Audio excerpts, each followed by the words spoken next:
चलिए आज पूछताछ में भी मजा आएगा। हाँ, सब पढ़ा होगा तब बताएगा। सतपथ ब्राह्मण का संबंध किस वेद से है?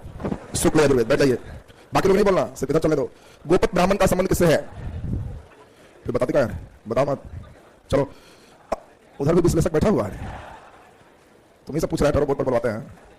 चलो तुम बताओ जल्दी से, सबका ब्राह्मण नाम से बोलो। सबका, हाँ सबका ब्राह्मण। ऋग्वेद का, शुक्ल यजुर्वेद का, कृष्ण यजुर्वेद का, गोपथ हो गया किसका? अथर्ववेद का, सामवेद का, पंचवेद सर्विस। बैठ जाइए। चलो रे तू सुनाओ, आज तो जतरा खराब है तो खराब रहे आज। चलो उपनिषद सब सुना लाइन से, उपनिषद सबका सुना। ऋग्वेद का, यजुर्वेद का, सामवेद का, अथर्ववेद का। उपनिषद का नाम बोल। ऋग्वेद के उपनिषद, ऋग्वेद वाला तो सबको याद है, ऐतरेय कौशिक तक हो गया। शुक्ल का यजुर्वेद का बोलो उपनिषद। और चलो उल्टा उल्टा सुनाओ। मुंडक उपनिषद किससे संबंधित है? कौन वेद से? ऋग्वेद से। अब पढ़ी नहीं है, बैठो, कल से तुमसे डेली पूछाएगा, हम समझ गए। बैठो, अब कल से डेली पूछाएगा, 5 दिन बस एकदम अपने ठीक हो जाएगा सब। चलो सुनाओ, कौन वेद का अरण्यक नहीं है? अथर्ववेद का अरण्यक नहीं। बैठिए। चलिए बाकी लोग याद किया है? चलिए बहुत सुंदर करते हुए हम लोग आगे बढ़ना है, तो सभी लोग बढ़िया से सुनिए। हम लोग देखे थे वैदिक साहित्य की अंतिम कड़ी पुस्तक कौन है? उपनिषद। उपनिषद का अर्थ क्या होता है? उप मतलब क्या है? हाँ, उप मतलब होता है समीप, निकट। आप सुने होंगे उप सचिव, उपाध्यक्ष नाम सुने हो ना, सचिव के नजदीक, तो उप सचिव हो। तो उप मतलब क्या होता है? निकट। नी से होता है निष्ठापूर्वक, निष्ठापूर्वक। और ए सद से होता है क्या? बैठना। गुरु के निकट निष्ठापूर्वक बैठना और उससे ज्ञान अर्जित करना, इसी को हम लोग क्या कहते हैं? उपनिषद। उल्टा क्वेश्चन एक बार आया था, इसलिए डिस्कस किया। क्वेश्चन दिया कि निम्नलिखित में किसमें गुरु के निकट निष्ठापूर्वक बैठकर ज्ञान प्राप्ति करते हैं? अरण्यक से, ब्राह्मण से, उपनिषद से। उपनिषद से। उपनिषद का अर्थ क्या होता है? गुरु के निकट निष्ठापूर्वक बैठकर ज्ञान अर्जित करना। अब 2-3 बात। चलिए पहला नंबर हम लोग जल्दी से देखें ब्राह्मण से। पहले सुनते जाना बढ़िया से। आपको पिछले क्लास में सुनाए थे सबसे बड़ा ब्राह्मण पुस्तक कौन है? तो शतक मारेगा तो सबसे बड़ा, तो सतपथ ब्राह्मण सबसे बड़ा ब्राह्मण पुस्तक है। सबसे छोटा ब्राह्मण पुस्तक कौन है? जल्दी बोलिए। गोपथ ब्राह्मण सबसे छोटा ब्राह्मण पुस्तक है। बोलो, लाइन क्लियर है सबका? इसके बाद हम लोग चले थे अरण्यक। सबसे बड़ा अरण्यक कौन है? तो आपको मालूम है वृहदा अरण्यक, नाम ही है वृहद जोड़ अरण्यक, वृहदा अरण्यक, ये सबसे बड़ा है। किस वेद का कोई अरण्यक नहीं है? अथर्ववेद का कोई अरण्यक नहीं है। अब मेन क्वेश्चन हम लोग का सबसे ज्यादा होता है उपनिषद। सुनते जाएंगे, सभी लोग का बिल्कुल सही होते जाएगा। सबसे पुराना और सबसे बड़ा उपनिषद कौन है? वृहदारण्यक उपनिषद, ये सबसे बड़ा उपनिषद है। सबसे छोटा उपनिषद कौन है? पिछले दिन ही समझाया है, केवल 13 पंक्ति का मांडुक्य उपनिषद, ये सबसे छोटा उपनिषद है। बोलो, ये दोनों लाइन तो क्लियर होगी? अब यहां से देखो क्या क्या क्वेश्चन आएगा, जल्दी जल्दी फटाफट सुनना। पहला बहुत इंपॉर्टेंट क्वेश्चन है, ये आप सब लोग जानते हो, सत्यमेव जयते। सत्यमेव जयते किस उपनिषद से लिया गया? जल्दी बोलिए। तो यह है मुंडकोपनिषद, यह है मांडुक्य उपनिषद, दोनों में अंतर है। मुंडकोपनिषद, हाँ, बृहदारण्यक उपनिषद भी है और बृहदारण्यक अरण्यक भी है, दोनों है। किसका? शुक्ल यजुर्वेद का। देखो शुक्ल यजुर्वेद में है। अब दूसरा नंबर जल्दी से बताए, नचिकेता की कहानी। जल्दी बोलो। कठ उपनिषद से, कठ उपनिषद से नचिकेता की कहानी ली गई। यह क्वेश्चन और बढ़िया है, देखो ये कई बार परीक्षा में पूछा है। तमसो मां ज्योतिर्गम्या, ये बहुत बढ़िया क्वेश्चन है। तमसो मां ज्योतिर्गम्या, ज्योतिर्गम्या, तम मींस होता है अंधेरा, तम मींस क्या है? अंधेरा, और ज्योति मतलब होता है प्रकाश। मां मुझे अंधेरे से प्रकाश की ओर ले चलो, यह है तमसो मां ज्योतिर्गम्या। तो आपको पूछा जाएगा कि बताओ तमसो मां ज्योतिर्गम्या कहां से, किस उपनिषद से लिया गया? जल्दी बोलो। तमसो मां ज्योतिर्गम्या किस उपनिषद से लिया गया? जावलोपनिषद नहीं। और कोई बचा? मांडकोपनिषद। तो यह बृहदारण्यक उपनिषद से लिया गया है। तो बहुत अच्छा क्वेश्चन है, तमसो मां ज्योतिर्गम्या कहां से लिया गया? बृहदारण्यक उपनिषद से। अगला नंबर आपको बताए थे 3 आश्रम का वर्णन, 3 आश्रम का वर्णन किस उपनिषद में है? जल्दी बोलो। जावलोपनिषद। फिर मिला के 4 आश्रम रहेगा तो जावलोपनिषद, 3 आश्रम रहेगा तो छांदोग्य उपनिषद। ध्यान दो, यह है जावलो और यह है छांदोग्य। ये सभी उपनिषद का एक बहुत ही बढ़िया प्रश्न। तब आज का क्लास यहां से आगे बढ़ेगा। इतना दूर का क्लास पिछले दिन भी हो गया था, लेकिन इंपॉर्टेंट ज्यादा होने के कारण हम लिखाए नहीं थे कि आज अलग से शुरुआत करेंगे तो ज्यादा समझेगा। तो लास्ट बार सुन लीजिए। ब्राह्मण पुस्तक में सबसे बड़ा सतपथ, सबसे छोटा गोपथ। अरण्यक में सबसे बड़ा वृहदारण्यक। किस उपनिषद, किस वेद का कोई अरण्यक नहीं है? अथर्ववेद। उपनिषद का अर्थ क्या होता है? गुरु के निकट बैठकर निष्ठापूर्वक ज्ञान अर्जित करना। और फिर हम लोग देखिए सबसे बड़ा उपनिषद बृहदारण्यक, सबसे छोटा मांडुक्य, सत्यमेव जयते, मुंडकोपनिषद, नचिकेता की कहानी, कठोपनिषद, तमसो मां ज्योतिर्गम्या, बृहदारण्यक उपनिषद, 3 आश्रम, छांदोग्य उपनिषद, 4 आश्रम, जावलोपनिषद। चलो शुरू करो। खड़ा जल्दी, हाथ आओ पीछे। हाँ चलो जल्दी सुनाओ, कोई नहीं बोलना। नचिकेता की कहानी, कठोपनिषद। अगला बोलो जल्दी। 4 आश्रम, जावलोपनिषद। वाह, इसका टावर धरता है ना, खुलता धरता। चलो बोलो बोलो। चलो तुम बताओ। तमसो मां ज्योतिर्गम्या, बृहदारण्यक उपनिषद। चलो सबसे छोटा ब्राह्मण पुस्तक गोपथ ब्राह्मण। बहुत बढ़िया, बैठ जाइए। चलो इस क्लास में याद होना चाहिए एकदम टन टन। सबसे छोटा नहीं, इसका छोटा वाला बता देगा, इससे भारी कुछ पूछ लेते हैं। चलो जल्दी बोलो, एकदम हल्का ही पूछ रहे हैं। किस उपनिषद का सफेद घोड़ा होता है? कोई नहीं बोल रहे। किस उपनिषद का सफेद घोड़ा होता है? पिछले दिन समझाया था ना, बोलो। हाँ, कृष्ण यजुर्वेद में श्वेताश्वर उपनिषद। नाम क्या है? श्वेताश्वर उपनिषद। पिछले दिन समझाए थे। बैठ जाइए, बोलो बोलो। मत आए हुए, जल्दी खड़ा हो, जान के देखता अंतिम तक टल जाए। नचिकेता की कहानी। अरे पिताजी बेटा को भेज दिया जाल महाराज के पास, मर गया, तो पिताजी नहीं काट है, कठ उपनिषद। बात समझिए, उपनिषद कौन हो गया? कठ उपनिषद। बैठ जाइए, बोलो। लिखाएंगे तो एकदम याद रहेगा सबको। जल्दी से डैश करके लिखिए, फिर आगे का क्लास चले। नीचे डैश पे लिखते सबसे बड़ा ब्राह्मण पुस्तक। वसीम रजा बोल रहे हैं हम लोग से नहीं पूछते हैं। अच्छा है, ऑनलाइन में पढ़ के मजा लग रहा है और कथा नहीं पूछते हैं। ये लोग तो आराम है कि उधर पूछेंगे, है नहीं, मस्ती में पढ़ो।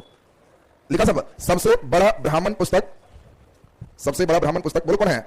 वेरी गुड, सतपथ ब्राह्मण है। सबसे बड़ा ब्राह्मण पुस्तक सतपथ ब्राह्मण है। नीचे डैश देखिए सबसे छोटा ब्राह्मण पुस्तक, सबसे छोटा ब्राह्मण पुस्तक, सबसे छोटा ब्राह्मण पुस्तक बोलो कौन है? गोपत ब्राह्मण है, गोपत ब्राह्मण है। नीचे डैश देखिए सबसे बड़ा अरण्यक, सबसे बड़ा अरण्यक बोलो कौन है? वेरी गुड, बृहदारण्यक है। सबसे बड़ा अरण्यक बृहदारण्यक है, बृहदारण्यक है। नीचे डैश देखिए अथर्ववेद का कोई अरण्यक पुस्तक नहीं है, अथर्ववेद का कोई अरण्यक पुस्तक नहीं है, अथर्ववेद का कोई अरण्यक नहीं है। नीचे स्टार लगा लिख दीजिए, बोलो उपनिषद का अर्थ क्या हो गया? निष्ठापूर्वक गुरु के निकट बैठकर ज्ञान प्राप्त करना। नीचे डैश लिख दीजिए उपनिषद का अर्थ, उपनिषद का अर्थ निष्ठापूर्वक, निष्ठापूर्वक गुरु के निकट बैठकर ज्ञान प्राप्त करना है। उपनिषद का अर्थ निष्ठापूर्वक गुरु के निकट बैठकर ज्ञान प्राप्त करना है, निष्ठापूर्वक गुरु के निकट बैठकर ज्ञान प्राप्त करना है। नीचे डैश लिख दीजिए स्टार लगा के सबसे बड़ा उपनिषद, सबसे बड़ा उपनिषद, सबसे बड़ा उपनिषद बृहदारण्यक उपनिषद है, बृहदारण्यक उपनिषद है। नीचे डैश देखिए सबसे छोटा उपनिषद, सबसे छोटा उपनिषद मांडुक्य उपनिषद है, मांडुक्य उपनिषद है। बोलो मांडुक्य उपनिषद कितने पंक्ति में? 13 पंक्ति में। किस चीज का उल्लेख है? ओम शब्द का खास उल्लेख मिलता है मांडुक्य उपनिषद में। ब्रैकेट में कर सकते हो केवल 13 पंक्ति, केवल 13 पंक्ति। चलिए नीचे डबल स्टार रख लिखिए, बहुत इंपॉर्टेंट लाइन है, सत्यमेव जयते, बहुत इंपॉर्टेंट लाइन है, सत्यमेव जयते। इन्वर्टेड कॉमा रखना, सत्यमेव जयते। जल्दी बोलो सत्यमेव है मांडुक्य उपनिषद। ये क्या है? मुंडकोपनिषद। म में ऐसे करेंगे तो सत्यमेव जयते है, मांडुक्य करेंगे तो ओम वाला हो जाएगा। दोनों अंतर क्लियर है ना सबका? लिख दीजिए सत्यमेव जयते मुंडकोपनिषद से लिया गया है, सत्यमेव जयते मुंडकोपनिषद से लिया गया है। हाँ, गुरु नहीं है अरण्यक में, खुद से तप कीजिए ना। गुरु रहेंगे तो ज्ञान देंगे, उस सब जगह ज्ञान नहीं है, ठीक है ना? उस सब जगह है कि बस ये कीजिए अपने से मिल जाएगा। नीचे स्टार लगा के डैश लिख दीजिए नचिकेता की कहानी, नचिकेता की कहानी बोलो नचिकेता की कहानी किससे लिया गया? वेरी गुड, कठोपनिषद से लिया गया है। नचिकेता की कहानी कठोपनिषद से लिया गया है, कठोपनिषद से लिया गया है। नीचे 2-3 स्टार लगा के लिखिए इन्वर्टेड कॉमा में तमसो मां ज्योतिर्गम्या, अस्तो मां सदगम्या, तमसो मां ज्योतिर्गम्या, तमसो मां ज्योतिर्गम्या। इन्वर्टेड कॉमा में क्लिक करना, तमसो मां ज्योतिर्गम्या बोलो किससे लिया गया? वेरी गुड, तमसो मां ज्योतिर्गम्या बृहदारण्यक उपनिषद, बृहदारण्यक उपनिषद से लिया गया है, बृहदारण्यक उपनिषद से लिया गया है। नीचे डैश देखिए 3 आश्रम का वर्णन, 3 आश्रम का वर्णन, 3 आश्रम का वर्णन बोलो कहां है? छांदोग्य उपनिषद में है, 3 आश्रम का वर्णन छांदोग्य उपनिषद में है। नीचे 2 स्टार लगा के लिखना, ज्यादा इंपॉर्टेंट है। 4 आश्रम का उल्लेख, 4 आश्रम का उल्लेख, 4 आश्रम का उल्लेख बोलो कहां? वेरी गुड, जाबलोपनिषद में है। 4 आश्रम का उल्लेख जाबलोपनिषद में है, जाबलोपनिषद में बोलो लिखा गया सबसे। अब वही बात होगी ऋग वैदिक का, जैसे सामाजिक, आर्थिक, धार्मिक, राजनीतिक पढ़े थे ना, इसका भी उसी तरह से 4 सिस्टम पढ़ोगे और उत्तर वैदिक काल समाप्त हो जाएगा। तो सबसे पहले हेडिंग दे दीजिए, बोलिए। हाँ, महामृत्युंजय जाप ऋग्वेद के किस मंडल में है? ऋग्वेद से लिया गया, ऋग्वेद से। महामृत्युंजय जाप पूछेगा कहां से लिया गया? ऋग्वेद से। अब मंडल आपका वो अलग ऋग्वेद का क्वेश्चन टेस्ट में हम डालेंगे, तुम अपना खोज कर रखना, आउट किया हुआ। चलिए नीचे क्वेश्चन लिखिए, सॉरी हेडिंग दे दीजिए, पहले हेडिंग दे दे उत्तर वैदिक काल के, उत्तर वैदिक काल के सामाजिक जीवन, उत्तर वैदिक काल के सामाजिक जीवन, उत्तर वैदिक काल के सामाजिक जीवन, उत्तर वैदिक काल के सामाजिक जीवन।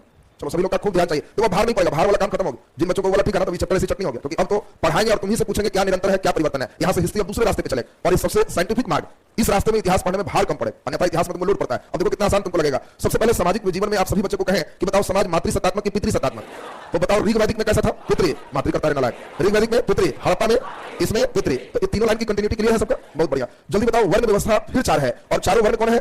ब्राह्मण, क्षत्रिय, वैश्य और शूद्र। देखिए 4 वर्ण ऋग्वेद में भी था, याद आया सबको, और 4 वर्ण उत्तर वैदिक काल में भी।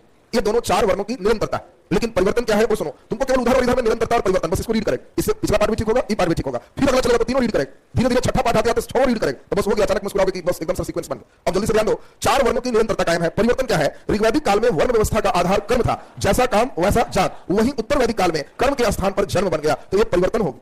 आपसे पूछा जाए कि बताओ वर्ण व्यवस्था जन्म आधारित कब था? उत्तर में कर्म आधारित कब था? ऋग्वैदिक। क्लियर है सबका? यानी इस काल में पहली बार हुआ कि एक ब्राह्मण का बेटा ब्राह्मण हो, क्षत्रिय का बेटा क्षत्रिय होगा, वैश्य का बेटा वैश्य होगा, शूद्र का बेटा शूद्र होगा। ये जन्म पर डिपेंड करे, काम पर डिपेंड नहीं करे। और यही चीज गड़बड़ हो गया।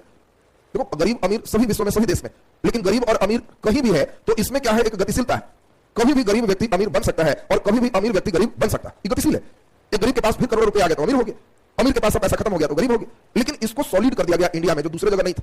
अब ब्राह्मण स्वयं को श्रेष्ठ कह रहे हैं और इनको हीन कह रहे हैं, नीचे कह रहे हैं, और ये सॉलिड हो गया, जम गया। अब इसके पास पैसा आने से भी ये स्टैंडर्ड कोई प्राप्त नहीं कर सकता था। ये खराबी हो गई। इधर क्या था? पैसा आने से इसके बराबर हो गया, फिर नहीं है तो इसके बराबर हो गया। इसमें ये कंगाल भी हो गया तो पूजनीय है, और धनवान भी हो गया लो स्टैंडर्ड पे। अब इनके बारे में कहा जाएगा कि ये तीनों द्विज है।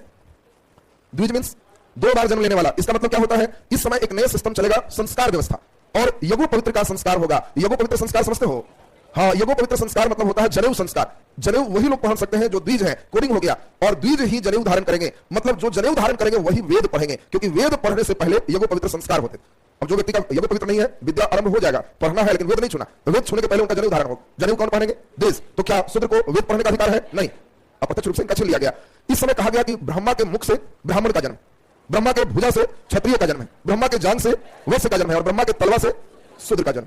ये कहने का सेंस है कि इस समय एक कैटेगरी डिवाइड कर दिया गया। इस समय बांट दिया गया कि ब्राह्मण शूद्र के स्पर्श किए हुए भोजन नहीं करते थे। यानी छुआछूत की आरंभिक शुरुआत किस काल में स्पष्ट हुई? उत्तर वैदिक काल में। जब तुम ऋग्वैदिक पढ़ रहा था तो क्या उधर छुआछूत था? बिल्कुल नहीं था। लेकिन जैसे ही हम इस लेसन को पढ़े तो फिर इसमें ध्यान देना, एक ही बार भटकना नहीं। परीक्षा में पूछेगा छुआछूत स्पष्ट रूप से किस काल में उदय हुआ?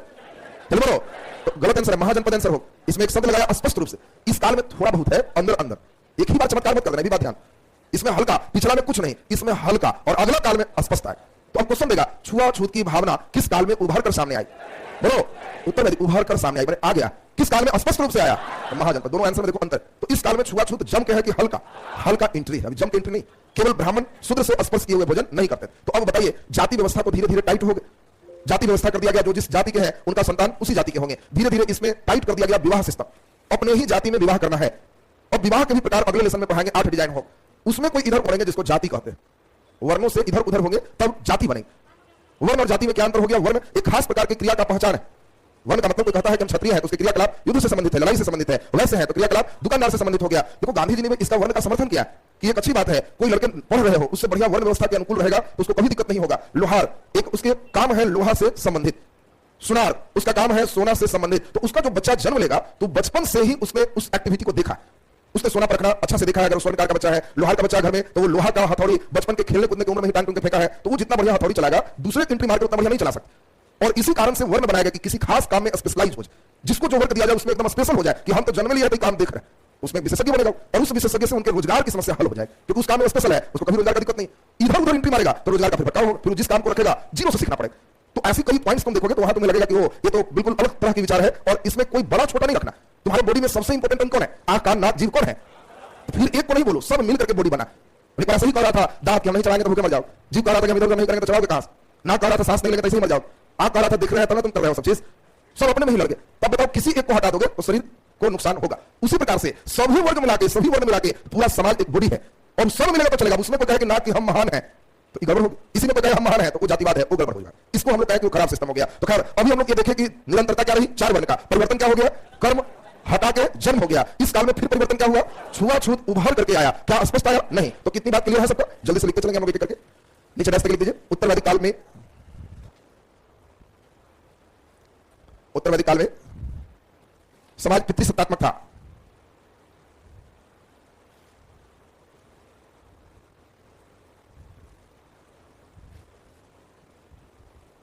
उत्तर वैदिक काल में समाज पितृसत्तात्मक था। नीचे अस्ताव लगा के डैश लिखिए।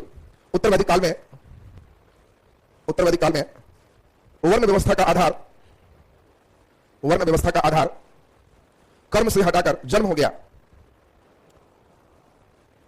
वर्ण व्यवस्था का आधार कर्म से हटाकर जन्म हो गया, कर्म से हटाकर जन्म हो गया, जन्म हो गया। नीचे डैश लिखिए। इस काल में बताया गया,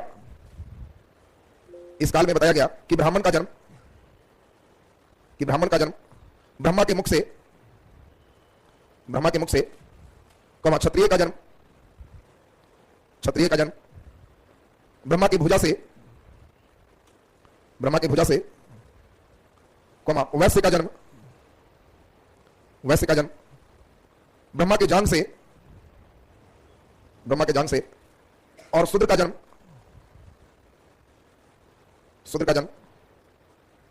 ब्रह्मा के तलवा से हुआ है, ये क्या है? ऐसा लिखने का मतलब क्या है? ऐसा कभी जन्म हो सकता है क्या? ये जन्म का कोई स्थान है? कान से, भुजा से, हाथ से?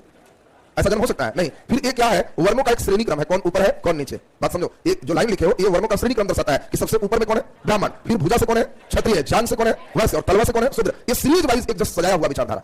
बोलो जी, बात क्लियर है सबको? अब इन तीनों को क्या कहा गया? द्विज। और शूद्र को क्या द्विज कहा गया? नहीं। इस काल में पहली बार ऐसा देखने को मिला कि ब्राह्मण शूद्र के स्पर्श किए हुए भोजन नहीं करते थे, यानी छुआछूत की अवधारणा आना प्रारंभ हो गया। स्पष्ट नहीं है, प्रारंभ हो गया, इनिशियल फेज है। तो नीचे लिख दीजिए। देखो, धर्म में आस्था की चीज है। अब तुम अगर उसमें वैज्ञानिक विचार लगाओगे तो कई जगह खंडन हो।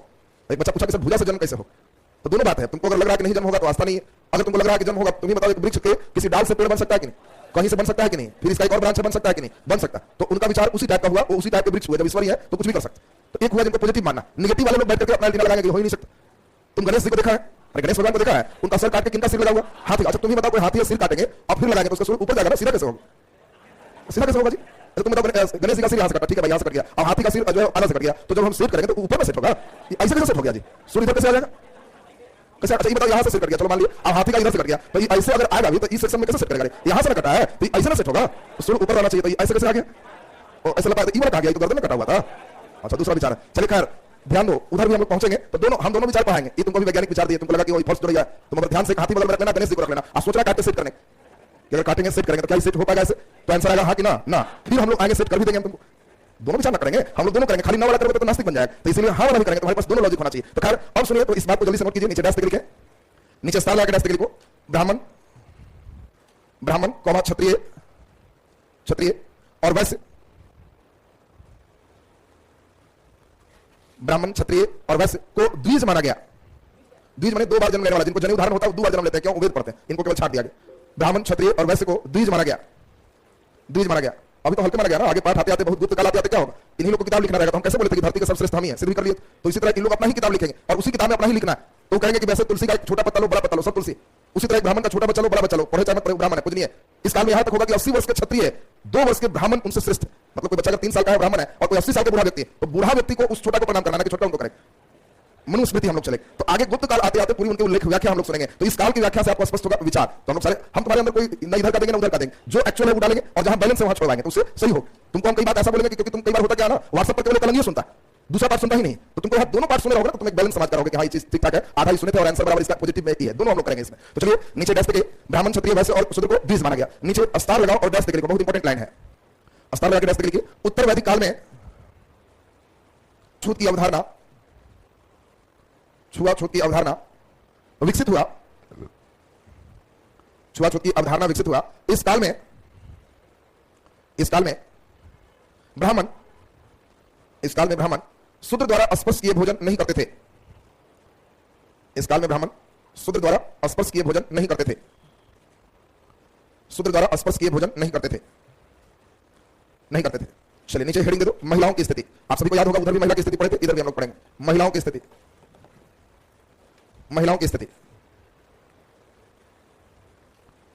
सारे बच्चे बोर्ड पर ध्यान दो, हमारे साथ सुनोगे तो महिलाओं की स्थिति बिल्कुल क्लियर हो जाएगा कि हाँ सर एकदम स्पष्ट हो गया।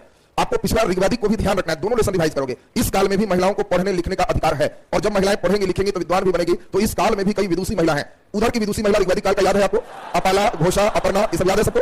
इस काल की विदुषी महिला ज्यादा पूछा जाएगा। एक सबसे इंपॉर्टेंट विदुषी महिला है गार्गी। विदुषी महिला का नाम क्या है? गार्गी। दूसरा मैत्रेय और तीसरा गंधर्व ग्रहिता। अब सुन लीजिए, गार्गी, मैत्रेयी, गंधर्व ग्रहिता, ये उत्तर वैदिक काल की विदुषी महिला। इस काल की विदुषी महिला गार्गी बहुत विद्वान महिला, और इसलिए कहीं कहीं महिलाओं का कक्ष में गार्गी भवन, गार्गी करके नाम दिया रहेगा, कारण उत्तर वैदिक काल की बहुत विद्वान महिला। लेकिन अब इस काल में ऋग वैदिक से स्थिति कुछ डाउन। कुछ क्या डाउन है? महिलाएं सभा समिति में भाग नहीं ले सकती थी।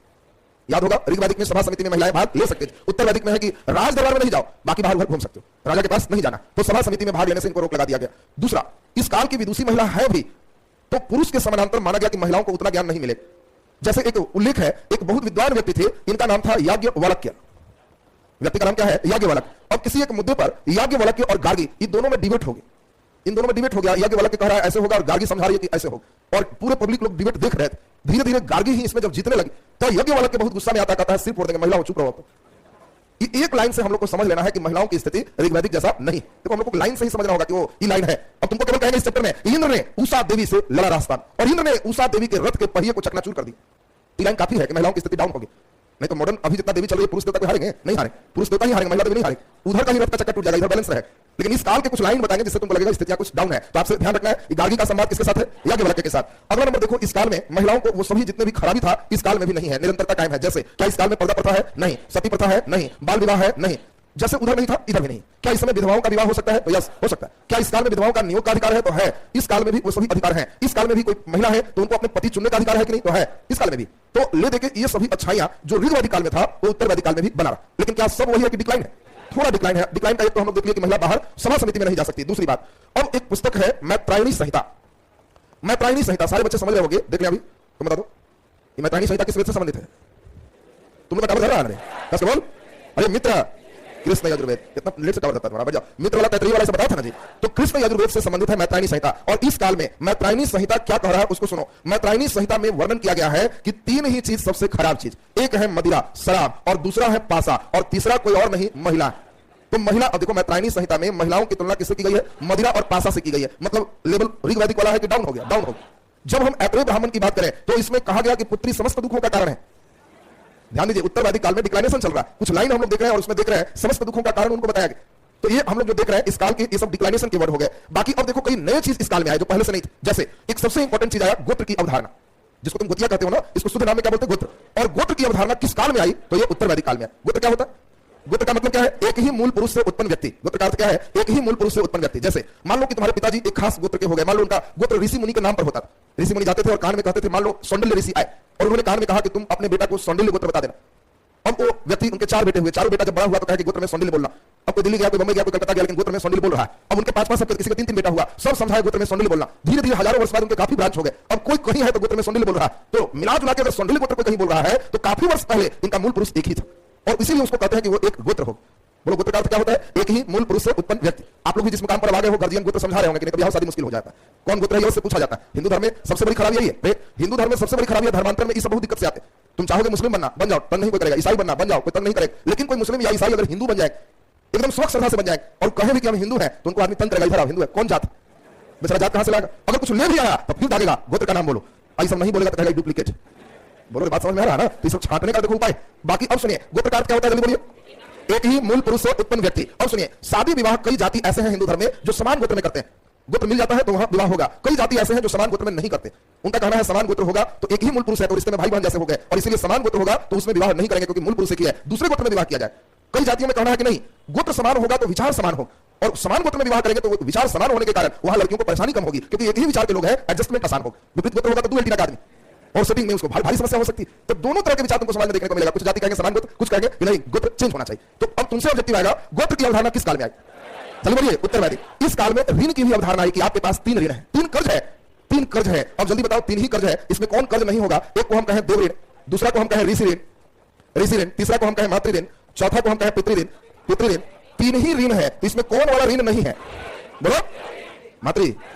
कितना को मातृ ऋण लग रहा है? ऋण नहीं है? अच्छा हाथ गिराओ। कितना को देव ऋण लग रहा है? देव ऋण, वेरी गुड। और ऋषि ऋण, अच्छा, और पितृ ऋण, अच्छा चलिए बहुत बढ़िया। तो सुन लीजिए, इसीलिए पूछता है परीक्षा में मातृ ऋण नहीं है। बात समझोगे? है मारेंगे तो है, निकल जाए, समझ लो ध्यान से। 3 ऋण है, इसको भारी दुख गया, ये कैसे हट गया? ध्यान दो। तो इस काल में तुम अभी ना देखा रहे पुत्री को समस्त दुखों का कारण बताया। इस काल में तुम देखा कि महिलाओं की तुलना मदिरा और पासा से की गई। तो इस काल के जो लिखने वाले लोग हैं ज्यादातर पुरुष वर्ग, तो वो अपनी प्रधानता के लिए कहेंगे कि मातृ ऋण कोई ऋण नहीं है, ऋण 3 ही है। आगे के काल में फिर लोग कहेंगे कि पिता का कोई ऋण नहीं है, मेन माता का ऋण। तो सब आगे के पेज में होगा। अभी इस काल में 3 ही ऋण है। देवताओं के कर्ज से मुक्ति कैसे मिलेगी? तो ऋण में कर्जा है, तो तुम चाहते हो देवता के कर्ज से मुक्त होना, तो तुमको यज्ञ कराना होगा। इस काल में यज्ञ पर बहुत बल दिया गया। कोई व्यक्ति अपने जीवन में कोई यज्ञ करवा दिया, कोई बड़ा कथा करवा दिया, कहीं बैठाया ऋषि मुनि को, तो बस वो देव ऋण से मुक्त हो। ऋषि ऋण से मुक्त कैसे होगे? शिक्षा को बांट के। तुमको कोई ज्ञान मिला है, ऋषि ऋण से यहां शिक्षक है, तुमको जो ज्ञान मिला है उस ज्ञान को रखे मत रहो, बांटो। वो बांटेगा तो तुम इस ऋण से मुक्त होगे। और पिता के कर्ज से मुक्त कैसे होगे? संतान उत्पत्ति द्वारा। अगर तुम विवाह नहीं करोगे, कोई लड़का कहेगा हम शादी नहीं करेंगे, तो तुम्हारा पिता का वंश आगे कैसे बढ़े?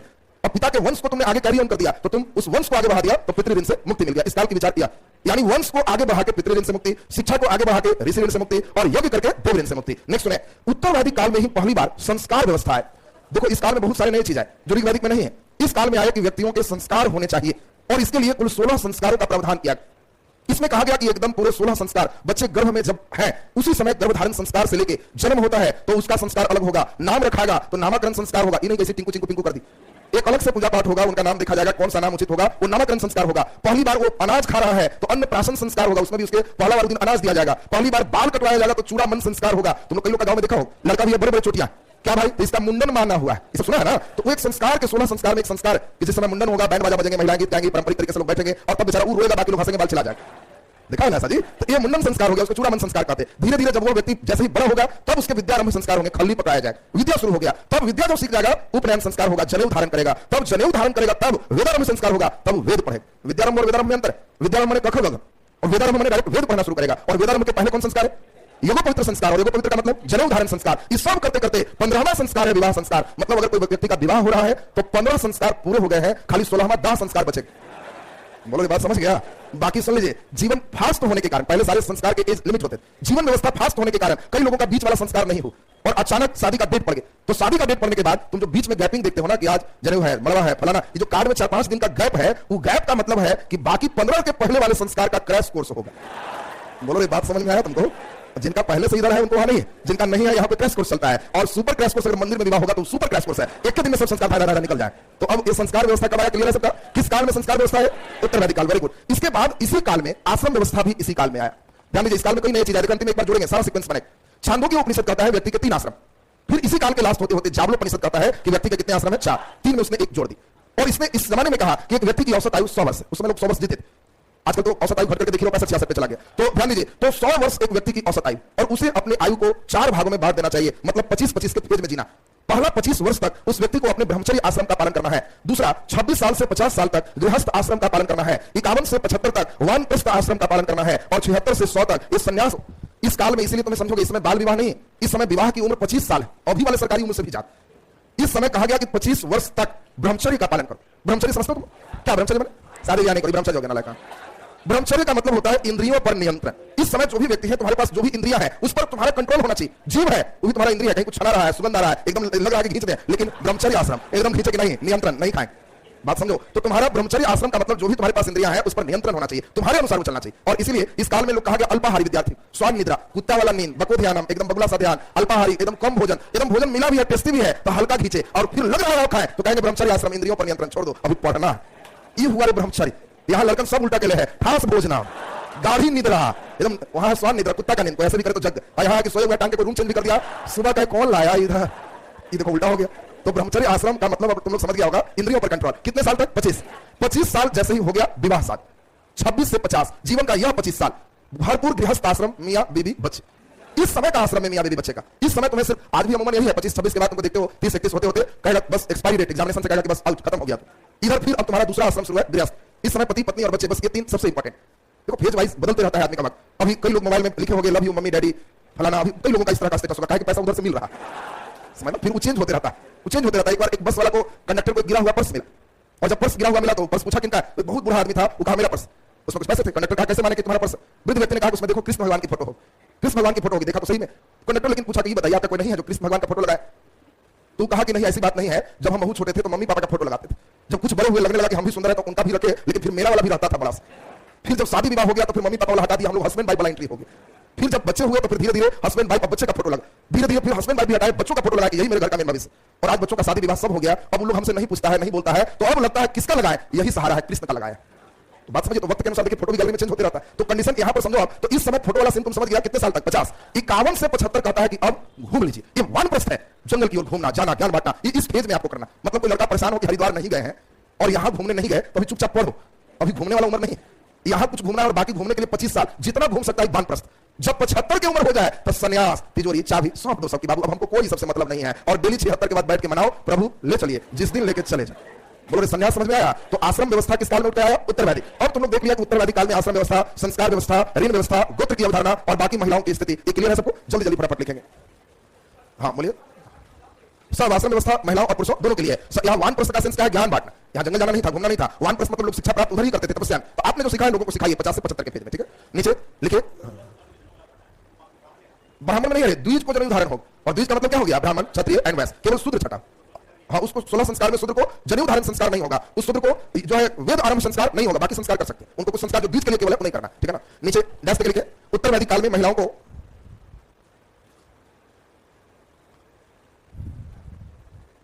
उत्तर वैदिक काल में महिलाओं को पढ़ने का अधिकार था। उत्तर वैदिक काल में महिलाओं को पढ़ने का अधिकार था, नहीं था रे, विदुषी महिला बोर्ड पर लिखा हुआ है। उत्तर हाँ, वेद भी पढ़ सकती है, सब वेद पढ़ने वाले ही करके। उत्तर वैदिक काल में महिलाओं को पढ़ने का अधिकार था। नीचे स्टार लगा के डैश लिखिए, उत्तर वैदिक काल की विदुषी महिला,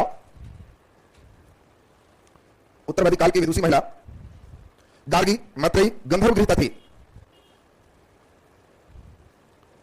गार्गी, मैत्रेयी और गंधर्व गृहीता थी। गंधर्व गृहीता थी, गंधर्व गृहीता थी। नीचे डैश देखिए, बोलो ऋग्वैदिक काल की तुलना में स्थिति वही है कि कुछ गिरावट? कुछ गिरावट। पहले सब वही वाला लिख दो पहले, तब कुछ गिरावट करेंगे। लिख दीजिए, उत्तर वैदिक काल में, उत्तर वैदिक काल में पर्दा प्रथा, पर्दा प्रथा, कौमा सती प्रथा, सती प्रथा, कौमा बाल विवाह, बाल विवाह का प्रचलन नहीं था। हाँ, बहुपत्नी नहीं, राजा महाराजा 2 पत्नी तक रखते थे जनरली, ठीक है ना। इसमें बहुत ज्यादा नहीं, इसमें डिक्लाइनेशन कम है, डिक्लाइनेशन आगे के पार्ट से होगा। पर्दा प्रथा, सती प्रथा, बाल विवाह का प्रचलन नहीं था। तुमको याद होगा महाभारत की कहानी सुनाए थे, इसी काल का है। उसमें बहुत बड़े बड़े राजा जो बना देखा 2 पत्नी तक रखा, परंतु इसमें बहुत ज्यादा पत्नियों का उल्लेख नहीं। नीचे अस्तार लाके रास्ते लिखिए, उत्तर वैदिक काल में, उत्तर वैदिक काल में विधवा विवाह, विधवा विवाह, कौमा विधवाओं को नियोग का अधिकार, विधवा विवाह, कौमा विधवाओं को नियोग का अधिकार, विधवाओं को नियोग का अधिकार प्राप्त थे, प्राप्त थे। नीचे स्टार लगा के डैश लिखो। ये सभी बताओ ऋग्वैदिक काल से निरंतरता है कि परिवर्तन? जल्दी बोलो, निरंतरता है, जैसे उधर था वैसे यहां है, अब परिवर्तन के पहलू है। नीचे स्टार लगा के डैश लिखो, ऋग्वैदिक काल की तुलना में, ऋग्वैदिक काल की तुलना में, ऋग्वैदिक काल की तुलना में उत्तर वैदिक काल में, उत्तर वैदिक काल में, उत्तर वैदिक काल में महिलाओं की स्थिति में कुछ गिरावट आया, महिलाओं की स्थिति में कुछ गिरावट आया, महिलाओं की स्थिति में कुछ गिरावट आया, कुछ गिरावट आया। नीचे डैश लिख दीजिए, मैत्रायणी संहिता में, अस्तार लगा देना, अच्छा है भी, मैत्रायणी संहिता में महिलाओं की तुलना, मैत्रायणी संहिता में महिलाओं की तुलना, मैत्रायणी संहिता में महिलाओं की तुलना बोलो किससे? मदिरा और पासा से किया गया, मदिरा और पासा से किया गया, मदिरा और पासा से किया गया। नीचे डैश देखिए, ऐत्रेय ब्राह्मण में, ऐत्रेय ब्राह्मण में पुत्री को समस्त दुखों का कारण बताया गया, ऐत्रेय ब्राह्मण में पुत्री को समस्त दुखों का कारण बताया गया, समस्त दुखों का कारण बताया गया। नीचे डैश लिख दीजिए, आपको अभी हमने बताया था कि विद्वान महिला कौन है? विदुषी महिला गार्गी, विद्वान पुरुष याज्ञवल्क्य। इन दोनों के बीच विवाद हुआ, जीत कौन रहे थे? गार्गी, लेकिन डांट कौन दिया? याज्ञवल्क्य। हार रहा तो कहा चुप रहो, महिला कम बोलो थोड़ा। तो इसका मतलब है कि स्थिति कुछ डाउन है। और चर्चा किसमें मिलता है? तो बृहदारण्यक में। आपसे अच्छा क्वेश्चन पूछेगा, गार्गी और याज्ञवल्क्य का संवाद किससे लिया गया है? तो बृहदारण्यक से। नीचे स्टार लगा के रास्ते लिखो, बृहदारण्यक में, बृहदारण्यक में, बृहदारण्यक में गार्गी और याज्ञवल्क्य के बीच, बृहदारण्यक में गार्गी और याज्ञवल्क्य के बीच, गार्गी और याज्ञवल्क्य के बीच संवाद का उल्लेख है, गार्गी और याज्ञवल्क्य के बीच संवाद का उल्लेख है, याज्ञवल्क्य के बीच संवाद का उल्लेख है, संवाद का उल्लेख है। चलिए नीचे हेडिंग दो, गोत्र। नीचे हेडिंग दीजिए, गोत्र। गोत्र देखो, 2 बात लिखाएंगे, सुनते जाइए बढ़िया से। पहला, गोत्र का अर्थ एक ही मूल पुरुष से उत्पन्न व्यक्ति होता है। दूसरा, गोत्र की अवधारणा, सबको नीचे रास्ते लिख दो। गोत्र का अर्थ, गोत्र का अर्थ एक ही मूल पुरुष से उत्पन्न व्यक्ति होता है। गोत्र का अर्थ एक ही मूल पुरुष से उत्पन्न व्यक्ति होता है, एक ही मूल पुरुष से उत्पन्न व्यक्ति होता है। नीचे स्टार लगा के रास्ते लिख दो। गोत्र की अवधारणा, गोत्र की अवधारणा बोलो किस काल में? वेरी गुड, उत्तर वैदिक काल में, उत्तर वैदिक काल में उभर कर सामने आया, उत्तर वैदिक काल में उभर कर सामने आया। नीचे डैश देखिए, बोलो गोत्र किसके नाम पर चलता है? अरे नालायक, ऋषियों के नाम पर। ऋषि जो दिए नाम वही नाम वंश कंटिन्यू। अभी कहानी सुना है, अब पिताजी के नाम गोत्र के नाम हो गया। ये लोग से तो पूछेगा कौन गोत्र है, बाबूजी का नाम बता देगा नालायक से। गोत्र किनके नाम पर चलता है? ऋषि। नीचे डैश लिखो, ऋषियों के नाम, ऋषियों के नाम मतलब उनके ऋषि कौन है वो उनका गोत्र बनता है।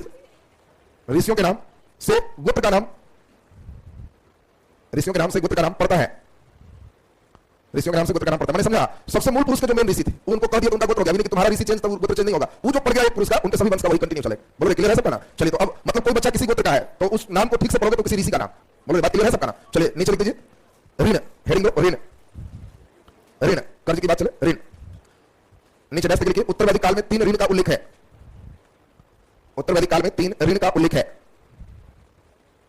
3 ऋण का उल्लेख है। पहला नंबर लिख दीजिए देवरिन, पहला नंबर देवरिन, देवरिन डैश पे लिख दीजिए। इस ऋण को यज्ञ करके चुकाया जा सकता है,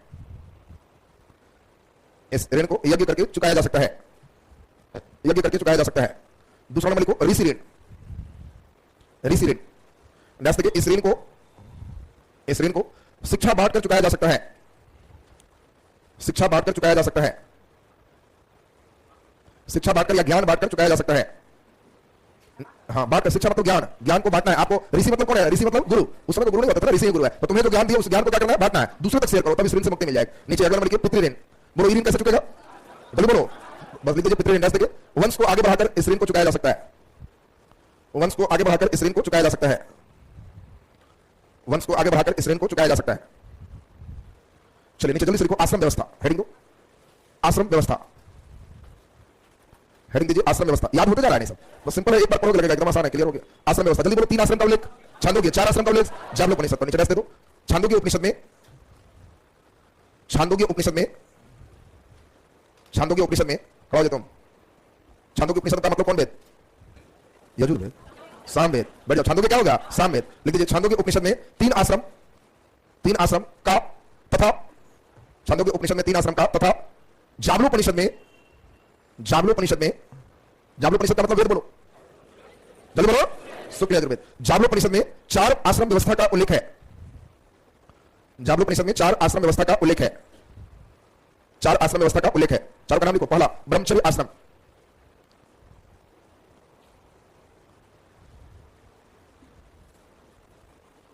ब्रह्मचर्य आश्रम। दूसरा गृहस्थ आश्रम, गृहस्थ आश्रम। तीसरा वानप्रस्थ आश्रम,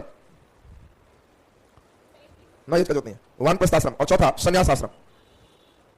ब्रह्मचर्य आश्रम, गृहस्थ आश्रम, वानप्रस्थ आश्रम और संन्यास आश्रम। 4 लिखा गया सबसे। चलो नीचे लिखो संस्कार व्यवस्था, हेडिंग दो संस्कार व्यवस्था, संस्कार व्यवस्था। लिखिए स्थान लगा के उत्तर वैदिक काल में 16 संस्कार व्यवस्था का उदय हुआ, उत्तर वैदिक काल में 16 संस्कार व्यवस्था का उदय हुआ, 16 संस्कार व्यवस्था का उदय हुआ, 16 संस्कार व्यवस्था का उदय हुआ। नीचे लिख दो महत्वपूर्ण संस्कार,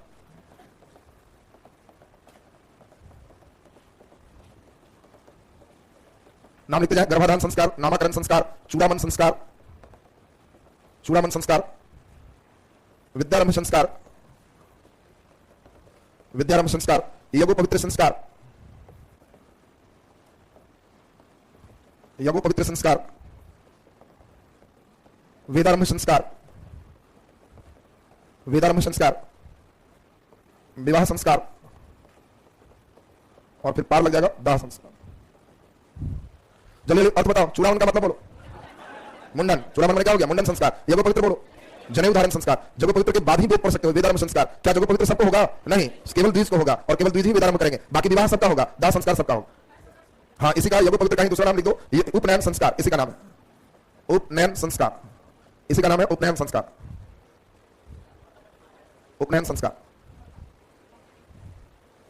लिखा गया सबसे। अब सुनो, सामाजिक जीवन तुम्हारा लगभग कंप्लीट हो गया। अब उत्तर वैदिक काल का हम लोग चलेंगे आर्थिक जीवन, तब धार्मिक जीवन, तब राजनीतिक जीवन। तो टाइम तो देखो इसमें हिस्ट्री में टाइम का पता नहीं चलेगा, 1 घंटा 1.5 घंटा ऐसे ही निकल जाएगा, लगेगा कि बस आधे घंटा पढ़े, लगा 1 घंटा हो गया, टाइम एकदम आसानी से निकल जाना है इसमें। अब सुन लीजिए, कल लगभग 1.5 पौने 2 घंटा पढ़ोगे तब कंप्लीट हो जाएगा। तो कल खत्म कहीं छोड़ते या? हाँ बोलिए। महिलाओं के लिए भी बाबू सब गर्भाधान संस्कार पुरुष करेगा, ये भी महिलाएं पढ़ सकती है, तो महिलाएं यज्ञोपवित्र संस्कार उनको भी होगा। संस्कार होगा, जनेऊ नहीं पढ़ना, संस्कार होगा, फिर आगे पढ़ेंगे, ठीक है ना। चलो अब ध्यान दीजिए, सबसे इंपॉर्टेंट कल। अच्छा ये बताओ, गर्ल्स में हॉस्टल बंद होने ना कल? तुम अपना नहीं बोलता उसको भूखे मार दो, बंद हो जाएगा कल। कल निकल जाना है कितने लोग कल निकल जाना है? मतलब बंद का चांस है? नहीं तो बंद है तो नहीं। अभी कल जरा सुनो, तब कल 2 घंटा लगभग लग ही जाएगा। तो सुबह में नहीं हो पाएगा ना, सब शेड्यूल उसी तरह का बना हुआ है। दोपहर तुम तो आप छुट्टी, क्लास सुनाई नहीं इसलिए छुट्टी हो गया, सुनाते कल पढ़ाते हैं। चलो छुट्टी नहीं है, होली मना ले सब। सुनो पहले, पटना में कई जगह लॉज का बंद होता है, तो सुन लीजिए बाकी सेंटर पे तुम लोग ऐसे भी कोर्सेस आगे चल रहा है, बाकी जगह से पहले शुरू हो गया। और सुन लीजिए, इसमें आज पढ़ा दिए, कल आप लोग का कई लोग बाहर हम आए हैं तो बोले कि गर्ल्स हॉस्टल बंद हो रहा है, ऊपर से कई लोग को निकलना, तो हम देखें किसी को परेशानी भी ना हो। और इसमें जैसा मोड पे है हम लोग उस दिन खुलेगा भी तो समझ में आ जाएगा, कोई ज्यादा समस्या नहीं होगी। तो सुन लीजिए, इसमें अब 1-2 बात, एक तो यूट्यूब पर टेस्ट 2 दिन रख रहे हैं, टेलीग्राम से जुड़े रहो और होली पूर्व ही जम के लाइव क्लास में हमको आंसर लगना चाहिए, जबरदस्त आ रहा है। एक तो हो चुका है आपका हड़प्पा, उसका विश्लेषण सुन लोगे, और एक रील वैदिक का टेस्ट कर देंगे। बोलो क्लियर है सबको? तो प्रीवियस हो गया, 2 दिन जम के कर लेगा। अगला क्लास कितने लोग चाह रहे हो कि सोमवार को खुले, कमिंग हाथ उठाओ। और सोमवार या मंगल 2 दिन है। हाँ, सोमवार कितने लोग? अरे हाथ गिराओ। मंगलवार कितने लोग? मंगलवार, चलो ठीक है। तो अगला क्लास आपका मंगलवार का मतलब कल नहीं, नेक्स्ट मंडे, मंगल ट्यूसडे को। तो कल से छुट्टी। हैप्पी होली सभी को, होली की शुभकामना। और अगले मंगलवार से हम लोग इसी समय से आगे बढ़ जाएंगे, ठीक है। तो चलिए आप लोग की होली की छुट्टी और होली की शुभकामना। नहीं हो गया, निकल सब भाग। अरे हुआ भी करता है साहब के फॉर्म में लिखा है फादर्स नेम आदमी का नाम, सियाल के बाल बच्चा नहीं क्या करता है। अरे फिजिक्स में भी लाइट का टेस्ट कर देंगे। हाँ तो 2-3 दिन यूट्यूब पर बने रहना, सब जम के चलेगा। चलो खूब आशीर्वाद, खूब सबको आशीर्वाद है, खूब बढ़िया को ये बंदर छाप होली मना रहा है। चलो खूब बढ़िया, खुश रहो सब, खुश रहो। चलिए चलिए, खूब शुभकामना, खूब आशीर्वाद, खूब बढ़िया से मनाओ एकदम होली और खूब एकदम पढ़िए। चलो खूब शुभकामना, खूब आशीर्वाद। चलिए खुश रहिए और फिर खुश रहिए, खुश रहिए सब, खुश रहो, खुश रहो, खूब पढ़ो, खुश रहो। गोत्र का जो अवधारणा है ना, खुश रहो सब, खुश रहिए, खूब बढ़िया, हैप्पी होली एकदम, खुश रहो सब। गोत्र की अवधारणा उत्तर वैदिक में नहीं। खुश रहिए, खूब खुश रहिए सब, खूब बढ़िया कीजिए एकदम, होली की शुभकामना। चलिए खुश रहो सब। सब अबीर कैसे ले आया था? ये लोग जान रहा था क्या? खुश रहो। ये लोग पैकेट में अबीर हर समय रखे रहता है, कब मना लेना है। खुश रहो, खुश रहो। चलिए खूब खुश रहिए सब, खूब खुश रहिए, खुश रहिए, खूब बढ़िया से एकदम होली मनाइए, खुश रहिए। चलो आज नजदीक ना रहे, दूर से आगे चलो। चलो खूब बढ़िया आ गया, चलो चलिए आ गया, खूब बढ़िया। क्या पढ़ रहा है अभी? चलो ना, रहेंगे हो जाते हैं। चलो एकदम हंसते लेना। चलो आ गया, खुश रहिए।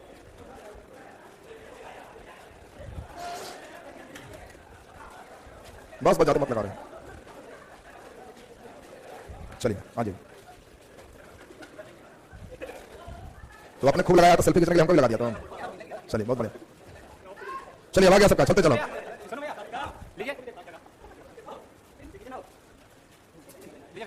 अरे 3 2 1 हो रहा तो पहले बंद कर दिया। चलिए हो गया सबका, चलो खूब होली मना, खूब होली मना सब घर में। चल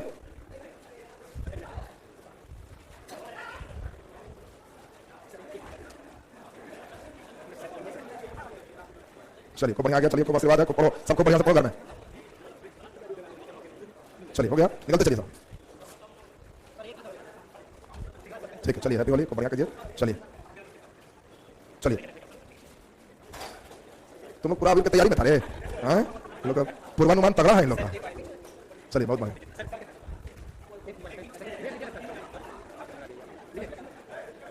चलो आगे लोग, चलिए।